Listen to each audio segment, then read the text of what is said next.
قابض صہیونی فوج کے فلسطین کو ختم کرنے کے عزائم کھل کر سامنے آ گئے ہیں۔ اسرائیل کی سیکیورٹی کابینہ نے غزہ شہر پر قبضے کے نیتن یاہو کے منصوبے کی منظوری دے دی ہے۔ اسرائیلی آرمی چیف نے حکومت کا فیصلہ یرغمالیوں کے لیے خطرناک قرار دیا، جبکہ حماس نے بھی کہا ہے کہ اسرائیلی منصوبہ امن مذاکرات پر شب خون ہے، مزاحمت کا راستہ بند نہیں ہوگا۔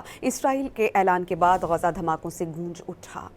اسرائیل غزہ پر مکمل قبضہ کرنے کی سازش کر رہا ہے۔ اسرائیل کی سیکیورٹی کابینہ نے غزہ شہر پر قبضے کے نیتن یاہو کے منصوبے کی منظوری دے دی، لیکن اسرائیلی آرمی چیف نے وزیر اعظم نیتن یاہو کا غزہ پر قبضے سے متعلق بیان مسترد کر دیا۔ عالمی میڈیا کے مطابق ایک اجلاس کے دوران اسرائیلی وزیر اعظم اور آرمی چیف کے درمیان تلخ کلامی بھی ہوئی۔ آرمی چیف کا کہنا تھا کہ غزہ پر قبضے سے متعلق بیان سے یرغمالیوں کی زندگی کو خطرات لاحق ہوں گے، ایسے اقدامات سے گریز کرنا ہوگا۔ اسرائیلی آرمی چیف نے اصل ہدف صرف حماس کو شکست دینا قرار دیا۔ غزہ میں اسرائیلی کنٹرول کی باتوں پر فلسطینی شہریوں میں بھی خوف اور مایوسی کا عالم ہے۔ غزہ میں موجود لوگوں کا کہنا ہے کہ غزہ میں کچھ بچا ہی نہیں جس پر کنٹرول حاصل کیا جائے۔